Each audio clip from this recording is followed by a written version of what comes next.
Bonjour à tous, j'espère que vous allez bien. Dans la vidéo d'aujourd'hui, je vais vous parler de Alain Lamarre, surnommé le tueur fou de l'Oise. C'est une histoire qui s'est déroulée dans les années 80 et je sais qu'il y a un film qui a été adapté à partir de cette histoire qui s'appelle La prochaine fois je viserai le cœur avec Guillaume Canet. Je l'ai pas vu, je crois que ça reprend quand même plutôt l'histoire même s'il y a un côté qui a l'air un petit peu romancé visiblement selon la bande-annonce. Et ce film-là, il est lui-même issu d'un livre qui s'appelle Un assassin au-dessus de tout soupçon qui a été écrit par Ivan Stefanovic qui était un journaliste qui lui pour le coup a vraiment vécu l'histoire en direct parce qu'il était en plein cœur de l'enquête.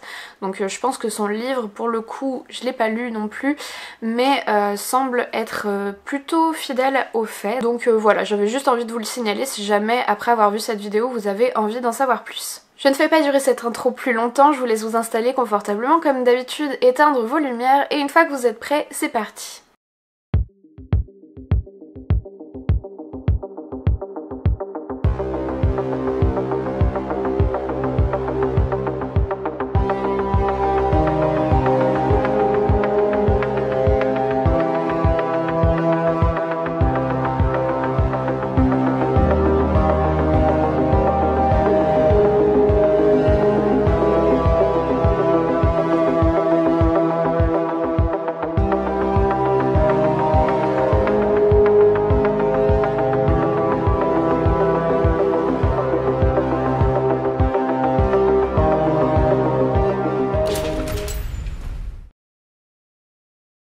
Le premier événement arrive en mai 1978, la voiture d'une femme de gendarme est volée, il s'agit d'une Peugeot 504 et elle est retrouvée quelques jours plus tard dans la forêt de Chantilly. Au départ, il y a plein d'objets qui sont retrouvés à l'intérieur qui vont vraiment faire croire aux enquêteurs qu'il s'agit d'une affaire de grand banditisme. En fait, la voiture, elle a des impacts de balles et à l'intérieur, on retrouve tout un tas de choses. Il y a des étuis de cartouches de carabine, il y a des mégots de cigarettes, il y a un torchon imbibé de sang, il y a aussi des seringues, des cordes et un plan de préparation pour un futur hold-up dans une ville voisine.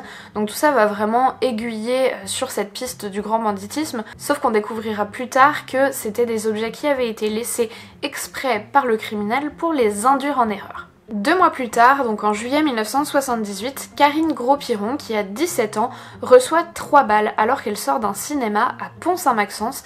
Ces balles sont tirées par un homme qui est au volant d'une voiture Renault R12 volée. 10 jours plus tard, c'est un gardien de la paix qui va être blessé dans l'explosion d'une voiture piégée à Creil. Et en fait, on se rend compte qu'il s'agit de la même voiture que celle qui a servi au moment de l'attaque de Karine Gros-Piron. À l'intérieur de cette voiture, on va découvrir un carnet de chèques qui avait été dérobé en même temps que la voiture 1 mois plus tôt.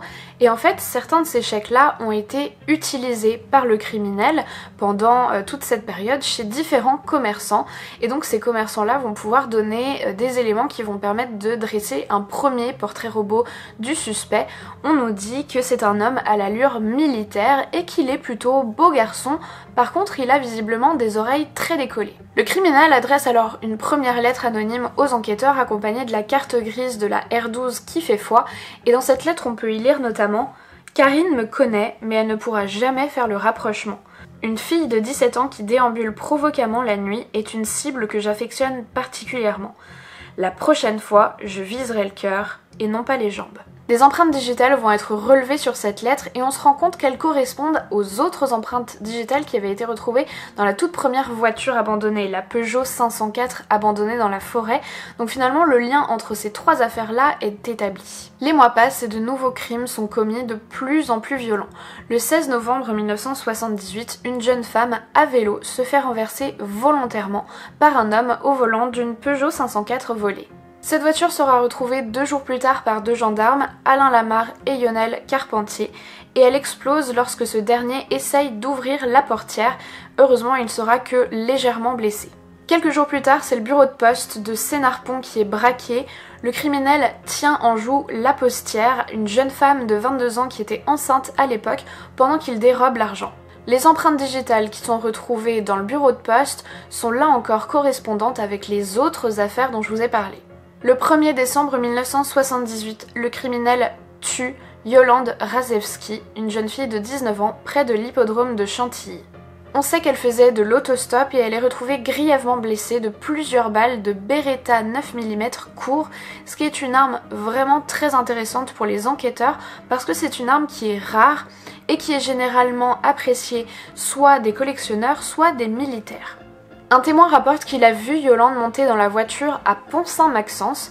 Je vous rappelle l'endroit où Karine Gros-Piron a été agressée, dans une voiture GS bleue qui est comme par hasard le même type de voiture que celle qui a été utilisée au moment du braquage du bureau de poste. Et l'analyse balistique va venir confirmer l'hypothèse du fait que le suspect est bien le même dans toutes ces affaires, puisqu'en fait on peut déterminer qu'il s'agit de la même arme qui a été utilisée pour tuer Yolande que celle qui a tiré sur Karine Gros-Piron. La voiture en question, la GS bleue, va être retrouvée 2 jours plus tard abandonnée sur un parking.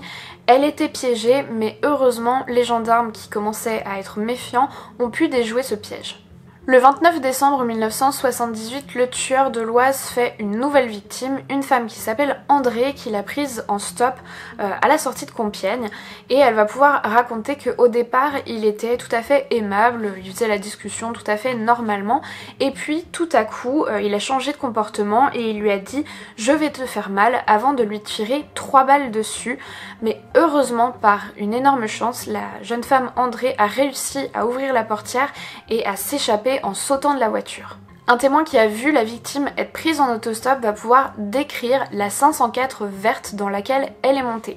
Alors tout de suite, les gendarmes mettent en place un dispositif, ils installent plein de barrages et ils attendent de voir passer une 504 verte. Ils attendent plusieurs heures jusqu'au moment où il y a effectivement une 504 verte qui s'approche et qui ne va pas du tout s'arrêter quand les gendarmes lui font signe de se stopper sur le côté et au contraire force le passage.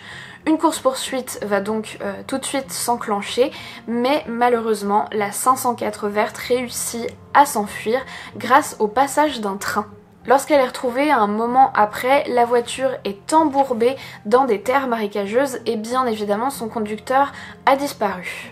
Des équipes de gendarmes et de policiers vont donc quadriller toute la zone, ils vont avoir le renfort de chiens et aussi d'hélicoptères, mais malheureusement, suite à des conditions météorologiques vraiment très compliquées, cette battue ne va rien donner.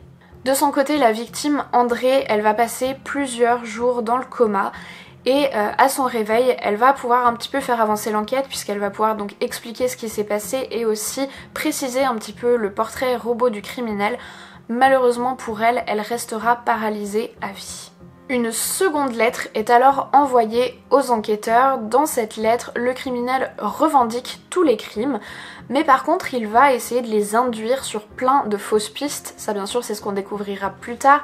Il va par exemple leur dire qu'il aimait beaucoup une femme qui a été victime d'un chauffard. Il va aussi leur raconter des histoires qui font croire que visiblement c'était un militaire qui aurait fait la guerre en Afrique. Et donc voilà, il jette plein de fausses pistes pour faire perdre du temps aux enquêteurs. Et puis aussi, il menace de repasser à l'acte à nouveau. Il dit « Jusqu'à maintenant, j'ai été gentil, mais méfiez-vous de l'animal traqué et blessé, il peut devenir très dangereux. Je n'ai rien à perdre et je vais le prouver. Je suis habitué au sang et à l'horreur, et je vais vous en faire profiter. Je vais tuer des policiers, j'ai ce qu'il faut. Je vais aussi tuer d'autres filles en leur faisant éclater la tête. Si j'arrive à conserver le corps d'une fille, je découperai et sèmerai les morceaux dans les villes. » Pour autant, les mois suivants sont un petit peu plus calmes, ils sont moins violents. Le criminel, il continue à s'amuser avec les gendarmes et les policiers en les faisant un peu tourner en rond. En fait, ce qu'il fait, c'est qu'il vole des voitures qui sont laissées sans surveillance pendant quelques instants par leur propriétaire avec les clés sur le contact. Ça c'est vraiment son mode opératoire, c'est comme ça qu'il procède à chaque fois qu'il vole des voitures, et donc il va les voler puis ensuite les abandonner quelque part, et il fait comme un espèce de jeu de piste avec les enquêteurs, puisque à chaque fois dans la voiture qu'il abandonne, il laisse la carte grise de la voiture précédente pour bien leur dire que c'est toujours lui. Il y a vraiment une vraie volonté de narguer les autorités de sa part, et d'ailleurs il va vraiment beaucoup les faire courir puisqu'il se déplace énormément, il va dans plein de départements autour de l'Oise. Le 17 mars, le fameux criminel prend encore un peu plus la confiance et il va voler la voiture d'un ancien ministre. Mais manque de peau pour lui, cette voiture tombe en panne sur l'autoroute et des CRS interviennent pour venir l'aider tout simplement, et lui va y aller au bluff total. Il va se présenter comme le fils du ministre et ça va fonctionner. Donc les CRS vont l'aider, ils vont appeler pour lui un garagiste qui va venir pour le remorquer et il va être ramené avec la voiture jusqu'au garage où finalement à ce moment-là il va réussir à s'évanouir à nouveau dans la nature au volant d'une GS marron qui était déjà déclarée volée à l'époque. Alors il a eu beaucoup de chance de réussir à s'enfuir là-dessus, mais par contre, encore une fois, plein de témoins l'ont vu et donc le portrait robot s'affine de plus en plus. On a vraiment une description de lui qui est un homme d'environ 25-30 ans, de 1m75, mince, cheveux châtain blond, coupé court et rabattu vers l'avant. Pour autant, le mystérieux homme parvient toujours à échapper aux forces de l'ordre. Il a toujours une longueur d'avance. C'est comme s'il savait où est-ce que les gendarmes et les policiers allaient le chercher. Et ce qui semblait jusque-là impensable pour les enquêteurs va commencer à être envisagé par le sous-officier Claude Morel. Le tueur fou fait peut-être partie des leurs. En effet, sur le portrait robot, il pense reconnaître un de ses anciens collègues, Alain Lamarre. Mais il est le seul à le reconnaître, à penser ça. Toutes les autres personnes de la brigade et de son unité ne sont pas de son avis. Il décide alors de mener sa propre petite enquête complètement officieuse, un peu comme l'avait déjà fait Daniel Neveu, un inspecteur de la police judiciaire de Creil qui avait déjà eu des doutes au tout début de l'affaire parce qu'il lui semblait reconnaître dans la formulation des lettres qui avaient été envoyées un esprit de quelqu'un qui serait probablement un gendarme. Claude Morel va rassembler plein d'éléments qui incriminent Alain Lamarre. Déjà, ce qu'il fait, c'est qu'il reprend les lettres qui, comme je vous le dis, sont rédigées d'une façon qui rappelle vraiment la manière d'écrire d'un gendarme. Et puis, il va comparer des écritures, donc l'écriture du fameux suspect et l'écriture de Alain Lamarre dans des anciens procès-verbaux qu'il a rédigés à la main. Et il se rend compte que les écritures concorde. De plus, comme je vous l'ai dit, le portrait robot, là aussi, concorde vraiment, ça lui ressemble beaucoup. Claude Morel décide alors le 7 avril 1979 d'avertir son supérieur, le capitaine Pinault, qui lui-même va contacter Henri Cavalier, le chef du PSIG, c'est-à-dire le chef de Alain Lamarre. En se penchant sur l'emploi du temps de Alain Lamarre, on se rend compte avec effroi qu'à chaque fois qu'un des crimes a été commis, Alain était toujours hors service. Il était toujours soit en congé, soit en repos, soit en permission, bref, il ne travaillait jamais à ces moments-là. Et pire encore, ce qu'on constate aussi, c'est que, très étrangement, il est toujours le premier arrivé sur les scènes de crime et c'est toujours lui qui découvre les fameuses voitures piégées. Le lendemain, le 8 avril 1979, Alain Lamarre est interpellé. C'est une manœuvre qui est particulièrement dangereuse parce que comme il est en service, il est armé. Donc du coup, les équipes vont en fait faire en sorte de lui demander de poser son arme. Il va être interpellé au moment où il essayait de sortir une seconde arme qu'il avait cachée, mais heureusement, il sera très rapidement maîtrisé.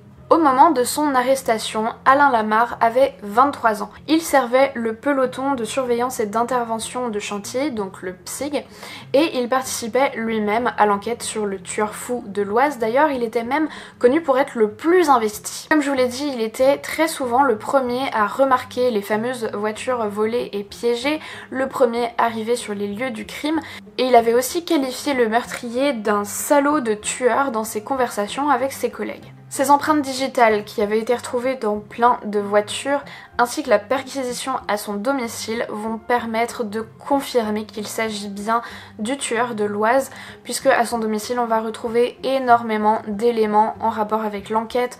On retrouve des cartes de la région avec plein de petites annotations en crayon en lien avec les crimes. On retrouve des mégots de cigarettes alors que lui n'était pas fumeur, mais c'est des choses qu'on retrouvait très souvent dans les voitures abandonnées pour faire croire que le criminel était un fumeur. On retrouve des photos de l'autopsie de Yolande, on retrouve des documents qu'il a volés en rapport avec l'enquête à ses supérieurs, et aussi et surtout le plus effroyable, c'est un carnet que Lamarre tenait dans laquelle il notait les noms de ses futures victimes, et plusieurs de ses collègues ont vu leur nom dans ce carnet et ont été complètement bouleversés par cette découverte. Au moment de la perquisition, il finit par avouer et il dit à son supérieur « Vous avez bien fait de me menotter, sinon je vous aurais tous abattus ». Son arrestation, elle permet aussi de mieux comprendre la phrase un petit peu mystérieuse dans la première lettre qu'il avait envoyée. Karine me connaît mais elle ne pourra jamais faire le rapprochement parce que effectivement Alain Lamarre connaissait Karine plus ou moins puisque c'est lui le gendarme qui était allé prendre sa déposition après son agression. Il lui avait même dit qu'il ferait tout, il lui avait promis qu'il arriverait à rattraper le criminel.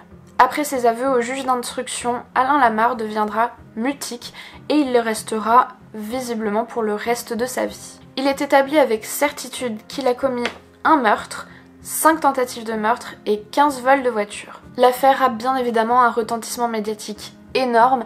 Vous imaginez l'opinion publique qui est extrêmement choquée d'apprendre que le tueur fou de l'Oise était en fait un gendarme qui enquêtait sur son propre cas.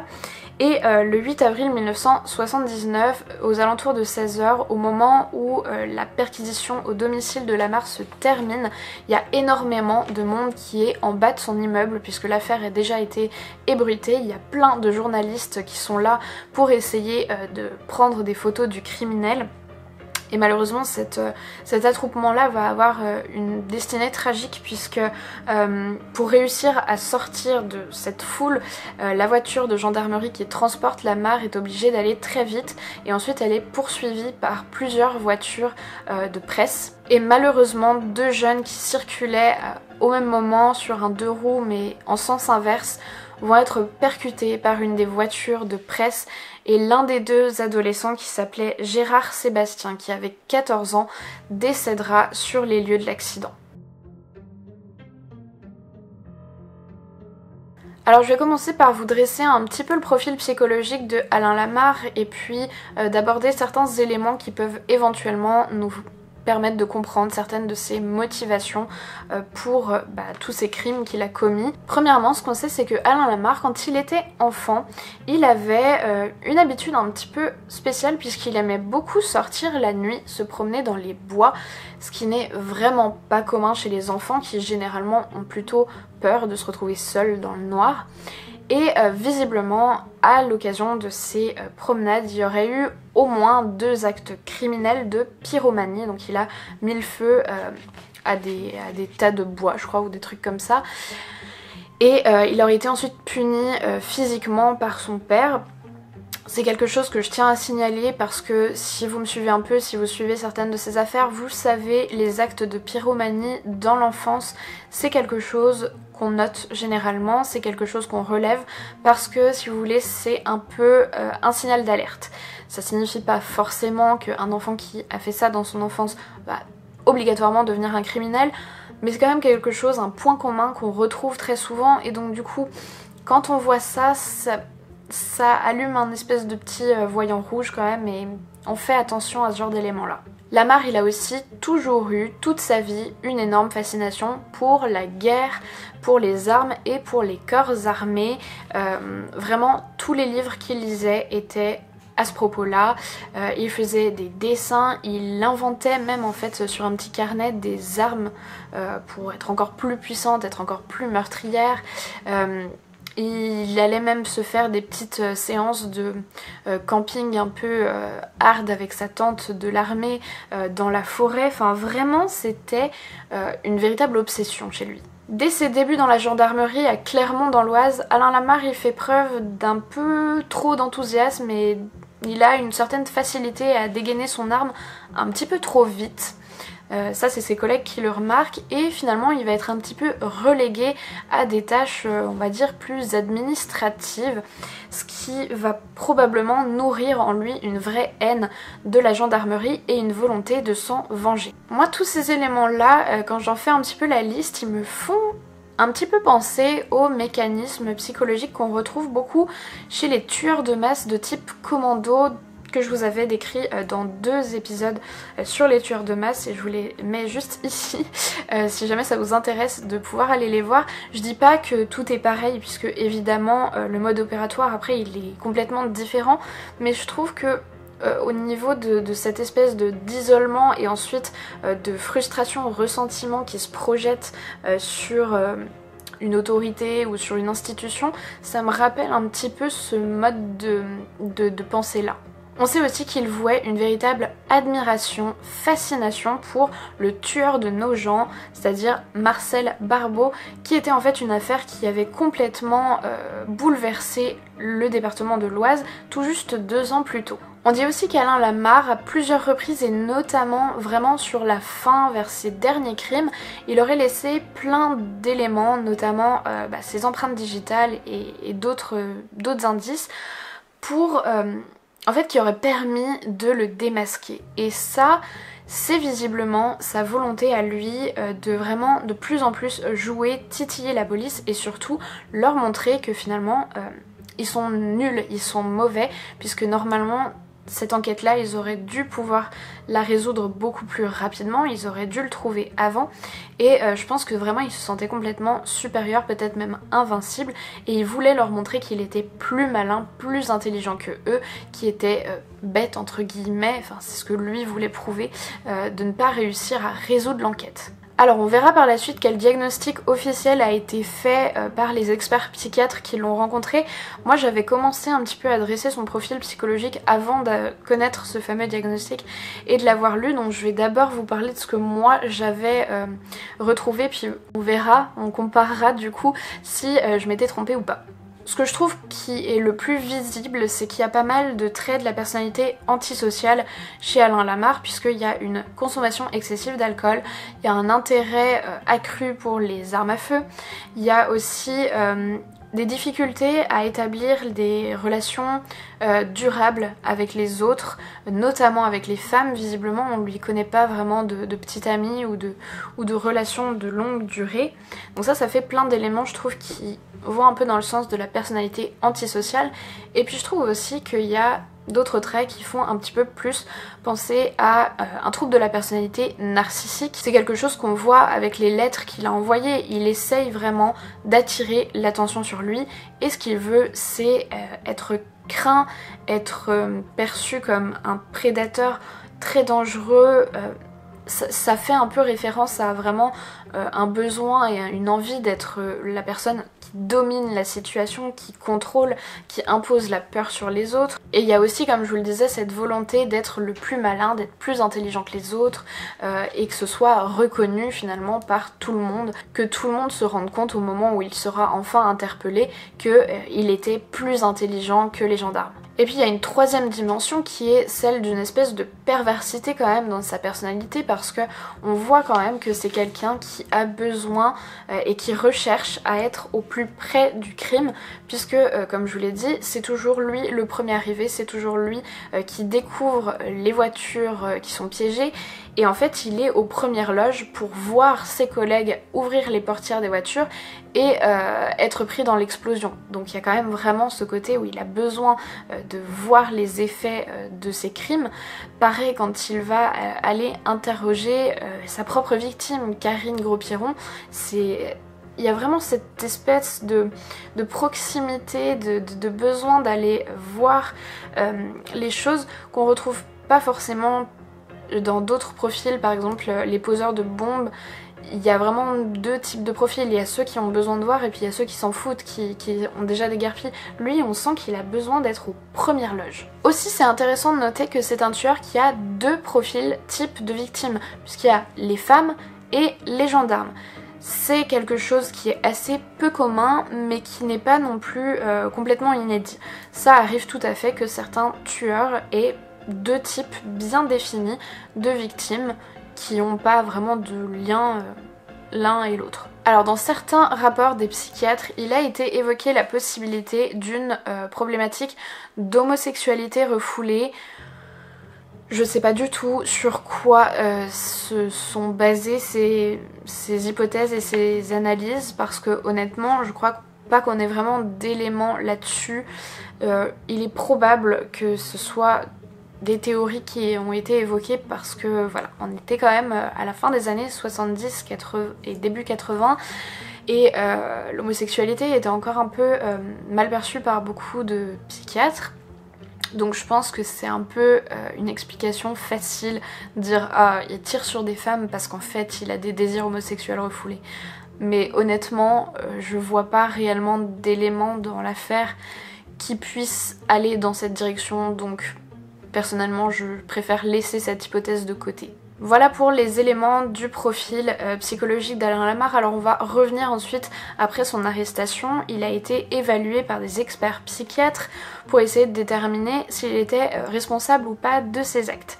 Et là je peux vous dire que ça a été beaucoup de conflits entre les experts psychiatres puisqu'ils ont tous rendu leur propre expertise, analyse et qui n'étaient pas du tout cohérentes les unes avec les autres. La première expertise, elle évoquait une personnalité paranoïaque, mais elle considérait que Lamarre était quand même responsable de ses actes. Ensuite, la deuxième expertise qui est faite, elle va le considérer comme dément au moment des faits et donc comme irresponsable de ses actes. La troisième expertise qui est faite, elle considère qu'il n'y a pas, elle relève pas vraiment de troubles psychiatriques et psychologiques qui pourraient expliquer tous les actes qu'il a commis et du coup elle pense qu'il est responsable pénalement de tous les crimes qu'il a commis. Mais cette troisième analyse, elle va être annulée et il y aura une quatrième analyse qui sera faite et qui va conclure et qui va reconnaître Alain Lamarre comme irresponsable de ses actes parce qu'en fait on va lui diagnostiquer une forme de schizophrénie qui s'appelle l'éboïdophrénie. Alors l'éboïdophrénie, c'est une forme de schizophrénie qui est vraiment très rare en fait et qui s'exprime, si vous voulez, sur un versant un petit peu spécial de la schizophrénie puisque le côté psychotique est finalement pas le plus présent, c'est plus tous les symptômes négatifs de la schizophrénie qui sont présents, c'est-à-dire qu'en fait la personne est plutôt repliée sur elle-même, elle n'a pas beaucoup de contact avec les autres, il y a un émoussement, voire même très peu d'affect, d'émotions, etc., enfin d'expression des émotions. Donc c'est plus sur le côté négatif dans le sens il n'y a pas beaucoup de. Et puis des comportements aussi qu'on dit à risque, c'est-à-dire la consommation de substances et puis les actes criminels. Le 14 janvier 1983, ce diagnostic psychiatrique conduit à une ordonnance de non-lieu. Alain Lamarre est donc reconnu irresponsable de ses actes pénalement et il ne sera jamais jugé. L'État français, par contre, lui, va être condamné en 1988 à verser des dommages et intérêts aux familles des victimes, notamment à la famille de Yolande Razewski. Depuis ça, Alain Lamarre est resté interné dans une UMD, donc une unité pour malades difficiles de Moselle jusqu'en 2011 et puis il a été transféré dans un établissement psychiatrique, un EPSM du Pas-de-Calais où il est visiblement toujours mutique aux dernières nouvelles et voilà, il en est toujours là. Officiellement, Alain Lamarre il est aussi toujours gendarme puisqu'il n'a pas été destitué de ses fonctions. Donc il est toujours officiellement gendarme, bien évidemment à la retraite et il touche toujours sa pension de gendarme. Alors bon, suite à tout ça, moi je suis pas une experte psychiatrique, je peux pas faire un diagnostic de Alain Lamarre juste comme ça sur les quelques éléments que j'ai et que je vous ai donnés du coup. Mais quand même, ce diagnostic qui a été posé, je trouve que il amène quand même à se poser quelques questions parce que de mon point de vue, avec les éléments que j'ai, évidemment, je me dis que Alain Lamarre il a quand même réussi, si on regarde, il a quand même vraiment bien réussi à mener tout le monde en bateau pendant des mois. Il a réussi à tromper tout le monde, à élaborer des stratégies pour brouiller les pistes. Et du coup, franchement, ce diagnostic de schizophrénie, ça me laisse un petit peu perplexe parce que quand même, c'est quelqu'un qui a l'air d'être assez suffisamment ancré dans la réalité pour savoir ne pas se faire attraper, pour jouer un double jeu en fait quand il fait ses crimes et puis quand il est à la gendarmerie avec ses collègues et qu'il enquête sur son propre cas. Il arrive donc à jouer ce jeu-là, à bien les tromper, il arrive à manipuler tout le monde, il prémédite clairement ses crimes puisqu'on l'a vu, il écrivait dans un carnet une date avec un nom à côté, le nom de ses futures victimes. Je veux dire, j'ai du mal à me dire qu'une personne avec réellement une structure de personnalité psychotique puisse être aussi bien organisée. Enfin, clairement pour moi, Alain Lamarre c'est pas le tueur fou et désorganisé qu'on nous présente. Après je dis pas que c'est quelqu'un forcément de totalement sain d'esprit, mais j'ai du mal à me dire qu'il était totalement irresponsable de ses actes, puisque il semblait quand même vraiment avoir visiblement conscience de l'illégalité de ses crimes, et puis j'imagine avoir une certaine quand même notion du bien et du mal, et voilà, ça me laisse quand même un petit peu perplexe ce diagnostic là, et je suis loin d'être la seule, vous vous en doutez. Il y a plein de personnes qui se sont posé la question, qui est légitime, qu'on peut légitimement se poser, de savoir si Alain Lamarre aurait peut-être bénéficié d'un certain étouffement de l'affaire, puisque en tout cas la gendarmerie aurait peut-être préféré le faire passer pour fou plutôt que de reconnaître qu'une personne consciente de ses actes avait volontairement fait le mal dans leur rang. Voilà. C'est une question qui se pose, je dis pas que c'est forcément le cas, mais c'est une question qui se pose, et les experts psychiatres de la 4e expertise qui a été faite, donc celle qui a finalement abouti au non-lieu et puis l'a reconnu irresponsable pénalement de ses actes, ont confirmé, en tout cas ont affirmé qu'il n'avait reçu aucune pression de la part de la gendarmerie ou de qui que ce soit. Maintenant, il y avait quand même une 3e expertise juste avant celle-là qui le considérait comme responsable et qui a été annulée. Donc, est-ce que... Enfin, je sais pas. Je me dis, est-ce que on a fait annuler celle-là parce que ça a arrangé quand même beaucoup de monde? C'est possible, c'est possible. Et puis l'autre question qu'on peut quand même légitimement se poser, c'est est-ce que Alain Lamarre aurait pu être interpellé plus tôt? Parce que je vous le rappelle quand même, si on regarde vraiment bien et si on revient au début de l'enquête, dès le tout début, on avait quand même un certain nombre d'éléments qui indiquaient que le suspect était probablement soit un militaire ou un gendarme ou un policier. Ça a vraiment été dit dès le départ par les premiers témoins, et puis aussi ça a été remarqué par les personnes dès qu'ils ont reçu la première lettre. Donc, sans forcément rentrer dans des théories du complot, etc., comme quoi il y avait des gens qui étaient au courant et qui l'ont couvert ou quoi que ce soit, je pense pas que ce soit le cas. Mais par contre, est-ce que d'une certaine façon, les gendarmes, les policiers, toutes les personnes qui étaient sur l'affaire ont pas quand même eu du mal à accepter et à envisager le fait, la possibilité que le tueur fasse partie des leurs? Je pense que clairement, oui, c'est le cas. Je pense que ça doit être très très difficile en fait pour les enquêteurs, pour les forces de l'ordre, d'admettre que ça peut arriver et que ça peut être quelqu'un de chez eux. Et je le comprends tout à fait, je pense que c'est un mécanisme psychologique, on va dire, classique et normal. Mais il faut pas penser que parce que quelqu'un est gendarme ou parce que quelqu'un est policier, c'est forcément un saint et c'est forcément quelqu'un qui ne commettra pas de crime. Parce que c'est complètement faux, je veux dire, il y a un homme derrière et il y a un homme qui peut très bien avoir finalement certaines de ses pulsions. Donc voilà, est-ce qu'on aurait pu arrêter Alain Lamarre plus tôt? Je pense que oui, clairement, la gendarmerie a probablement une part de responsabilité dans le fait qu'il n'ait pas été découvert bien avant en fait. Voilà, écoutez, j'en ai terminé avec l'histoire de Alain Lamarre. J'espère que cette vidéo, ce sujet de vidéo vous a plu comme d'habitude. N'hésitez pas à me le dire dans les commentaires, puis en laissant des petits pouces bleus et puis en vous abonnant à la chaîne si jamais c'est pas encore le cas. Je remercie toutes les personnes qui prennent le temps d'aller faire un tour sur Utip. Merci à vous. Je vous fais plein de gros bisous, je vous dis à très vite pour une prochaine histoire, prenez grand soin de vous et en attendant n'oubliez surtout pas de rallumer vos lumières. 1, 2, 3, 4.